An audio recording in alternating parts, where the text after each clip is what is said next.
What's up, you guys? How's it going? Excited to be here. It's funny to me, yesterday it was Josh and chicken before lunch, and now we're Hooters and chicken wings before lunch. I know he's sandwiches and I'm wings. Josh, I don't know where you're at, but I have a buffalo chicken sandwich that will give yours a run for its money. We could do a taste test. Excited to be here, you guys. My first media post, and really excited to talk to you about a legacy brand and where we are at, not only in, brand building, revitalization, and kind of what our plan is as we move forward into the future. Because we've been around for almost 42 years, right? Raise of hands, who's heard of Hooters? Awareness isn't our problem, right? The challenge that our brand faces these days is getting butts in seats, right? And there's a few of you that over the past couple of days I've talked to and said, yeah, you've been to Hooters, when's the last time you went? Oh, it's been a minute. Okay, well, why, right? Let's talk about that. So a little background on myself here. So I've been with Hooters for 25 years, so don't do backwards math, anybody. But I started within the company from the ground up. Started as a Hooters girl, walked right into the restaurant, never had been there before, and wanted to make some fast cash in college. And from there, I had a lot of opportunities, grew within the organization. I've done everything from HR, training, opened restaurants internationally, domestically, was a GM of one of our locations. I still think I shake wings better than most, and always kind of circulated back to the marketing side of things. So of my time, I spent 20 years on the franchise side, operating on the West Coast division. So we had 38 stores, 2 casino concepts throughout Washington, California, Iowa, and Nebraska. I know that's not West Coast, but our bread and butter was in Southern California. I have also had the privilege with an event background. Our biggest brand event that we do of the year is the Miss Hooters International pageant, which brings thousands of women together. It's very empowering. It's one of the things that our brand does, right? Empowers women, gives them confidence to grow. And I have been doing the event coordinating and choreography for the pageant since 2009. So it's a little background on me. Born and raised in San Diego, moved to Atlanta 3 years ago. It's where our corporate office is headquartered. No kids. My kids have 4 legs. So I was telling Lisa last night, she asked me, if you weren't doing marketing, what would you be doing? I was like, I would be that crazy person that has all the animals. Like, I am her, that is me. So let's get into it here. So our current communication strategy. So if you think of an iconic legacy brand, back in the day, we really didn't market. We were the originators, like no other since 1983 is a proud part of what we speak as a brand. We opened the doors and people came in. We had lines standing out Friday lunchtime, 10:45, open, just waiting for people to come in. It's not the case anymore. We're also faced with very, very competitive intrusion. Being the iconic restaurant in the image-based space was awesome the first 20 years, right? Fast forward, and some of our biggest, strongest direct competitors now have taken the playbook of what we did. They do it well. They might do some of it better. They might have room for improvement, and they're popping up literally in our backyard. We have a vast array of restaurants. So we are corporate owned and franchise owned. It's about a 50-50 split. So the 156 franchise locations, 155 corporate owned locations, predominantly in the Southwest, Southeast and West Coast, kind of California, New Mexico, and Colorado on the West Coast. California is a little bit of a struggling market for us and has been for a while. It's a trend-setting state. But when we look at our portfolio and we look at this competitive intrusion that comes in, they're quite literally like in a parking lot, and they will remain nameless. I'm sure you guys can figure out who they are, but they pop up right behind us. We're going after the same customer. So we've really kind of looked at our strategy and, listen, budgets are tight. So we've all said it, right? We've had to pull back on our spends. Gone are the days of big blanketed national media buys and really kind of hone into not only paid media, earned media, owned media, and we're a buzzworthy brand. Good, bad, and different. We pop up in the news all the time. So we really take the opportunity to then also capitalize on pop culture moments as well. And with that, in all of the messaging, what's important to us is connections that drive engagement. Because at the end of the day, people aren't buying chicken wings and they're not buying beer, they're buying experiences. They want to go somewhere, they want to make memories, they want to have a good time, they want to tell all their friends, and they want to come back. So finding connections for us that drive engagement and resonating with not only our core audience, which skews predominantly male, a little bit older. I joked around, Tim, where are you at? It's like, they're gonna die someday, right? Like, we gotta keep revitalizing our customer pool. But being able to reach them and connect to them, still catering to and reaching to a younger audience, right? The millennials and the Gen Zs of the world, we wanna reach them as well. But we also don't wanna lose sight of what our core audience is and what built us as a strong, iconic legacy brand. So, like I said, gone are the days of big blanket traditional media buys that we were doing and just taking over ESPN and Fox Sports and all that stuff. And we have really drilled down in the past year into very hyper-targeted local campaigns. Our DMAs, where our restaurants are, both on the franchise and the corporate side, are vastly different, as I'm sure all of you can imagine that work with different brands. There's a lot of brand loyalty here in Florida. It originated in Clearwater Beach, 1983, incorporated on April Fool's Day. We like to keep things funky, right? That's who we are as a brand. But what we do here in Florida doesn't work in California. It doesn't work in Colorado. It struggles up in the Northeast, right? So we instead have found time and effort and energy behind really working with our finance team, working with our analyst team, and drilling into what's going to move the needle for us in these respective markets. And a lot of it is very, very hyper local. So I think this is my double clicker you said to me, Mike. Yeah. So challenge, drive traffic to 3 critical brand regions. We're in the middle of this paid media test right now. So we took 3 regions in very different demographic areas for us: DC, Maryland, Indiana, and Florida. And we really wanted to see what we did if we did the same approach, same content, same campaign in these different markets, how it performed, did we need to pivot, do we need to optimize? And we did a geo-targeted campaign to visits with an exclusive promotion, strong call to action behind it. And it was phased with the first round of it was 4 weeks of meta. So we did 4 weeks of meta, a mix of static and dynamic ads, because let's be real, our brand is very visual. It is very visual, it is very engaging. So we did the 4 weeks of paid social through Meta. The back half is a mix of Google Display Network for the final 4 weeks, really focusing on foot traffic conversions and seeing if we can get butts in the seats from a combination of this approach. Because our brand is so visual and it's so fun to look at and engaging, the digital reach for us isn't a challenge, right? Like, we know that we can reach. We know we're gonna get the eyeballs. We know we're gonna get people to click. It's then getting those clicks into conversions inside the restaurant so that we can drive sales.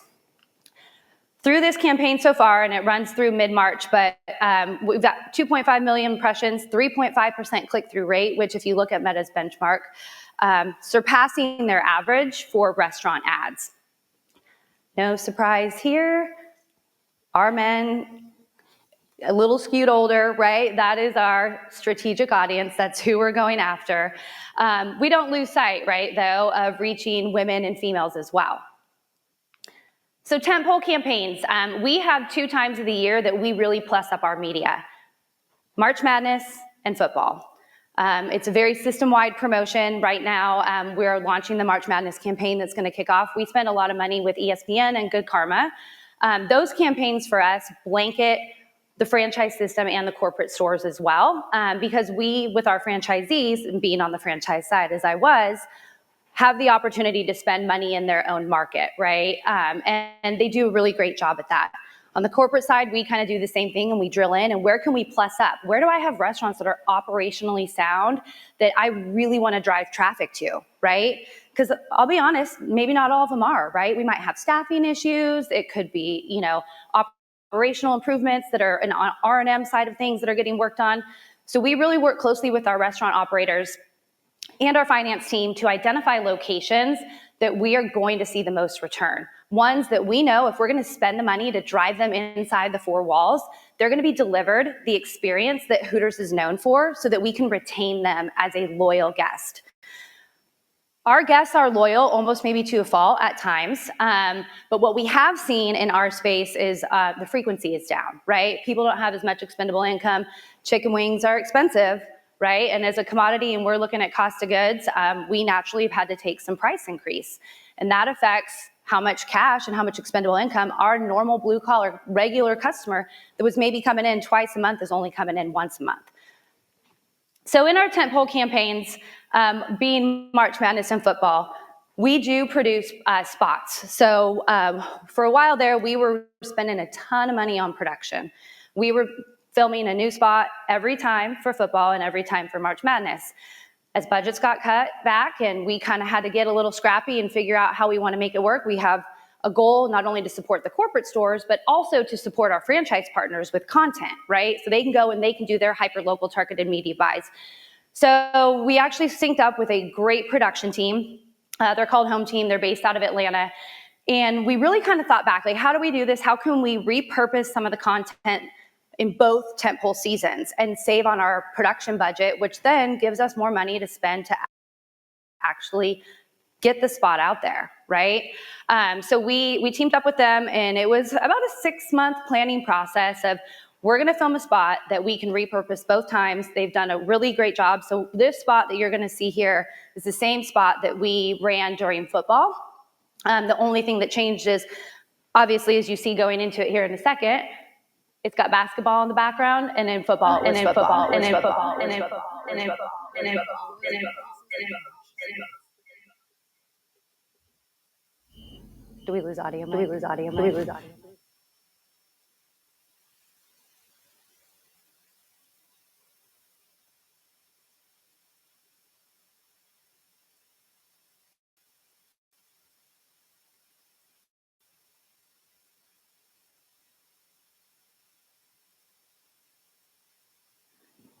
So from our production spot, and what we wanted to do is, if we can do it right once and use it for the year, let's do it. Let's hit a home run.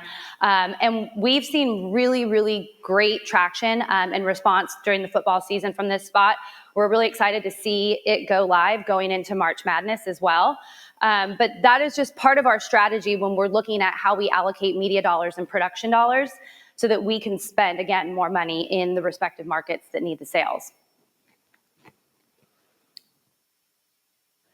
All right, so digital media strategy. The interesting thing about Hooters in the digital media space, because we are such a legacy brand and we've been around for so long, there were times, and I am, probably a little bit guilty of it myself when we were on the franchise side, where it's not broke, don't fix it. This is our secret sauce. We've been doing this for so long. Like, let's just keep doing what we're doing.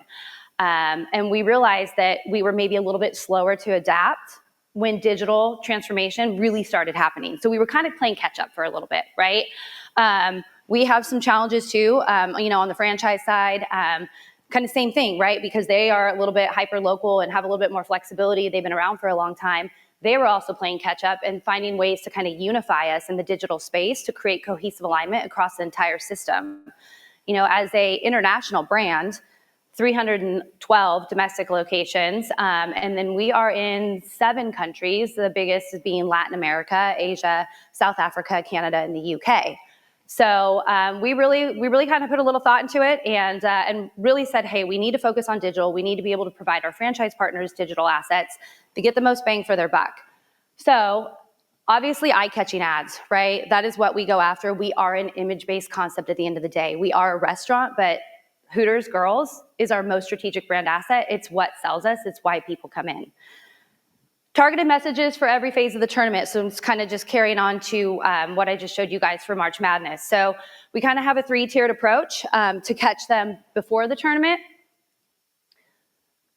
We put together a sweepstakes campaign. So this is our baller bracket challenge. We work closely with an agency partner called $1 Million Media, have for quite some time. And they really help us put together fun, engaging campaigns. This one is to win free wings for life. And it's across the entire system is opting into this promotion. And so we work with them. We do some strategic buys from a digital side of things to really push this message out and get people to opt in and catch them. Because once they register for the tournament, then we've got their information. We can remarket to them. We can send them our offers throughout the promotion. So that's step 1 before the tournament. Step 2 is during the run of tournament. So run of tournament, it is one of our busier tentpole times, as I mentioned, and we know that we are going to be busy.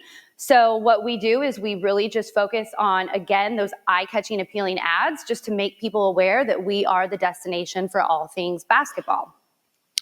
And then we get into game days. So our customer is value-driven, right? I know Josh talked about this yesterday. It was like, I got to bring this down $1 so I can get people in, and it really makes a difference and an impact. We saw the same thing over the past 12 months, right? Chicken wings went up in price crazy. We, from a cost of goods standpoint, had to make a change. We had to do something with pricing. We had to take pricing up a little bit in a few categories. And we realized shortly after that that it did hurt our consumers' pocketbooks. So taking a step back, learning from some lessons from last year, we decided to come up with value-driven promotions, which is the baller bundle that you see here. So 10 boneless wings, fries, and a fountain drink. I would say Pepsi, but we have 2 franchisees that pour Coke. So and for $9.99. And we dropped that price significantly so that we could appeal to a broad audience. It was a value-driven offer. And with this campaign specifically in targeted markets, whether the franchisees decide to plus up their ad spend and we do it on the corporate side, is we take our graphics and our digital and work closely with our agency partners on targeted campaigns. And this offer specifically is a little new approach for us this year. It's only valid on game days. So we really want to drive game day traffic. And so specifically, you have to come in and dine in when March Madness is live and playing on the TV. So we're really excited to see how it does.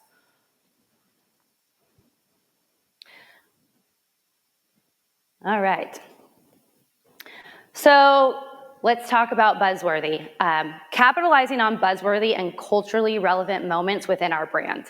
How many of you guys have ever seen Hooters in the news? Daily Mail, Outkick, Maxim, they pick us up all the time. Most recently, and this is where we really try to lean into the opportunity to engage on social and across media platforms. I'm sure some of you may have seen the recent Saturday Night Live skit with Sydney Sweeney. Was amazing for us. You know, we didn't know it was coming, happened, super excited, gave us the opportunity then to, as a brand, because we are so fun, you know, we start that viral interaction and we start to gain traction within the pop culture moments and leveraging to the, you know, the aspect that Sydney has, and it's fun and kind of what she's known for ties in for our brand as well. We can reach a new audience, younger audience, people that are excited. They see it trending on TikTok or social or what have you. So we like to give our agency partners a lot of fun and leverage creativity to really kind of maybe do something outside the norm and kind of see what happens, right? So we had a really fun time with the Sydney Sweeney piece. So with that, on obviously both Instagram and X, had a ton of traction on our own channels in the response for just this quick little engagement over the course of a week. So those are the 2 cast members there. If you saw the skit, both Chloe and James, they were on a date at Hooters and Sydney came out. So we were also able to then capitalize on kind of getting them engaged and really just take that viral moment and have fun with it and be relevant in the moment with culture and society and social media. For those of you that are from Florida or come to Florida frequently and know our brand, it goes without saying that we've had a long-standing relationship with John Daly. He is an amazing brand ambassador for us. He's definitely resonating with our core, right? So we've got to find all these other little pop culture moments and people to connect with to target the younger audience. But he lives, breathes, loves Hooters. He's unpredictable and fun, delightfully tacky yet unrefined, which is part of our core foundation of our brand. So it's definitely a great fit for us and has been successful. And we are going to continue to partner with him in 2025 and beyond.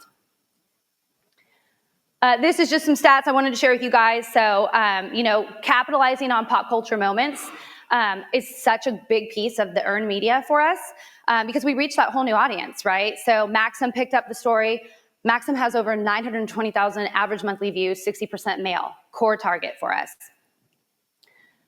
Uproxx, same thing. We are reaching tons of people through just engaging in these moments. 2 million average monthly visits. Skews a little bit younger for us, which is kind of what we're trying to go after, right? Ages 25 to 34, men. Largest audience on the website for that group, by the way. Outkick is a big fan of ours. We're a big fan of them. So they picked up the story as well. They have 8 million average monthly views. Number 27 in sports sites when people are going online and doing research, which again is a super fun and engaging audience that is going to be not only a mix of our core, but younger demo as well. Some other fun things, I told Josh this last night because I didn't want to surprise him, but before I knew he was here, getting into the social piece, we've got some fans. We've got some big fans out there that love Hooters. And this is pop culture, earned media that's happening for us that we take every opportunity to pounce on when we can. So Shaq was in one of our locations recently, got his picture. We were able to engage with him. The Rock down in Florida for the Daytona 500, and then Post Malone. So this is the most recent one, but Post Malone was at a concert, and we didn't send him the shirt. He just wore a Hooters shirt. He loves Hooters. He's a super Hooters fan. And what was interesting about the Post Malone piece is we were able to reach an audience of non-Hooters followers with him. So we were really reaching into a new core for us, and it was very fun, very social, engaging. And what's neat when we have these pop culture moments, not only for the brand, but for our Hooters girls, is they love social. I mean, I can't get them off their TikTok page if I tried, right? But they then become natural brand advocates for us. They're going out there and they're having a great time and they're seeing this stuff and they're engaging, and then it helps with the viral component. So speaking of the Hooters girls, speaking the language of millennials and Gen Z, like I said, I don't have kids. My neighbor's kid, 9 years old, she was over, and I don't know what skibbity, skibbidoo, skibbidah, all that is, but she was trying to teach me, and I was like, supercalifragilisticexpialidocious, got it. We're trying, to figure this out, as a lot of people are, right? You got to reach them when they want to be reached, how they want to be reached, and how they want to be communicated to. And that, the younger generation is authenticity, right? They want authenticity, they want relatability. So from a social perspective, in our owned media space, we really lean into that because not only is it reaching our customers, it engages with our Hooters girls.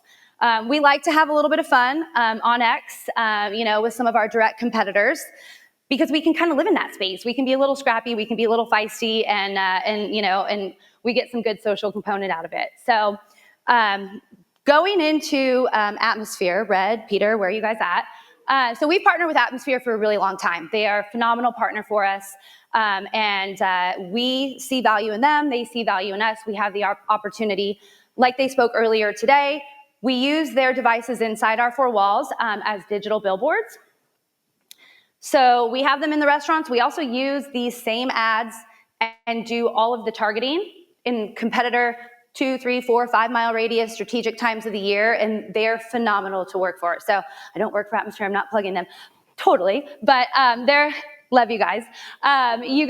They're great, and we will continue to have a long-standing partnership with them. The one thing that we love about working with Atmosphere is it's helping us reach that younger demo, right? That they have that young demo that's engaging on their platform. We've done a lot of really fun stuff with the Chive. If I had more time, I would have put it in here for you guys, but we've done really fun, cool content videos that is reaching that younger generation and reaching them where they want to be reached, how they want to be reached. This one's a little long, but I'll let you guys see it. But yeah, it's their art team, their graphics team, as they mentioned earlier, has done a really great job helping us put some of this stuff together. So, strategic brand asset as the superstar, it's the Hooters girl. So one thing that sets us apart from our competition. Everybody has chicken wings and beer in our space. We have the Hooters girl. There's been a few that have kind of come up and done it, but imitation is the best form of flattery, and we'll take it. So as a natural brand ambassador, we also really lean into the Hooters girls, not only to build confidence in them and position them in a way where they can build their own brand, they then advocate for us all the time on their channels. I picked 3 here, these beautiful young women. I know them personally, they're awesome. Avery, she's an MTV reality star. She was on the Real World Road Rules Challenge. She's done it multiple times. She's a force to be reckoned with. She's got a great social presence, and she loves Hooters. She's been a Hooters girl for 11 years. And we really lean into the opportunity with her to leverage her reach, because her reach is who we want to reach, right? Same with Sarah. Sarah's here out of Florida. She's got a very strong following. She's our Miss Hooters International fan favorite winner at the pageant. So she does a phenomenal job for us in those times of year to really reach a new audience. And we work closely with them to give them different offer codes and different incentives to get people to come in the restaurant. And then Scarlett is another one out of Texas, does a great job for us as well. So local, and I'll kind of go through this because I know Doug will probably cut me off here in a minute, but local is really important for us. We are a company that thrives in a local space, in a local environment. We want to resonate with the communities that we're in, and we want to support them. So a big piece of what we do, and is a part of our story that honestly we probably could tell a little bit better, is we really support those local communities. We do local fundraisers, we do donations. We want to be a brand ambassador for the partners in the community, and we want to be able to support them because in turn they support us.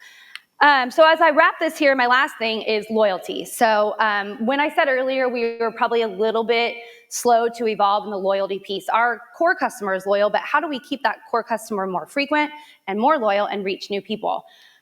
About 7 years ago, which seems like it should have been done way before, we launched an app. So it's the Hoot Club Rewards app. We are in the process now. It is viable in our corporate locations. Franchisees, for those of you that work with franchisees, we have to get them on board and point of sale systems and API integrations and all the fun things that are going to take a while. But we have put in place this app, and it definitely brings more value to our brand. We maximize lifetime guests. We can acquire new guests. We get a lot of data. And that's really what we've been leaning into as an organization in the past 2 years, is leveraging the data. And you guys have all said it at different times the past couple days, to engage with our audience and target our audience and spend our money smartly. So brand benefits on our side of things. So we have 17% higher average check order than non-loyalty guests. In the past year alone, we've seen a 65% increase in our loyalty members, which is awesome, doubling the overall sales from our loyalty members as well. We build exclusive offers and promotions, which again will leverage our digital partners and our ad agencies to help us market this. These are just a few here that we have. And at the end of the day, our brand is resilient. We're nimble. We've gone through some challenges, like a lot of other brands, especially in the casual dining segment, have. But we're just finding new ways to adapt. I want to take what was your dad's cool place and make it your cool place or your kid's cool place.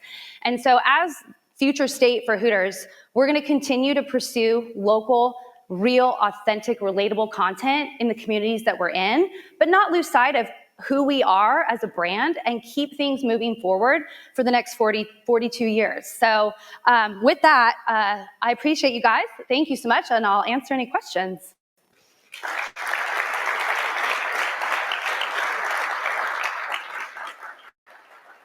All right, thank you, Melissa. We're a little tight on time, so we will just take one question. Who's got their burning question to ask? That means I answered it all. Whitney.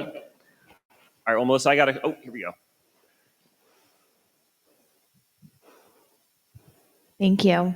Alex with Good Apple. Hi, Alex. Hi. I didn't want to steal someone's question because I feel like I've been talking your ear off. Steal away. Go. Shoot.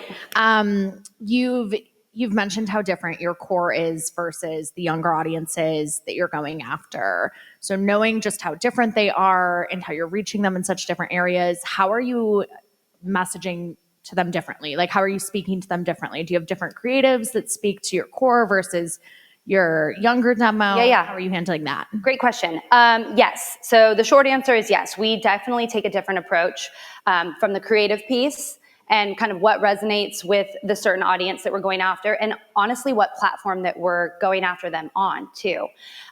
We are very, like I said, nimble, so we will pivot. If something is not performing, we are going to be reactive in the situation and not just spend money to spend money, and find unique and innovative ways, both on the creative side of things and the delivery of reaching the audience. So 100%, and we've seen that, about 5 years ago, we had kind of the same creative and the same campaign and franchise and corporate stores, and it was not doing well for us. So we had to make a hard decision in the middle of it and revamp creative and reprioritize where we wanted to target and how we wanted to optimize the campaign. So absolutely, without a doubt, we will be nimble in that space and reactive if necessary.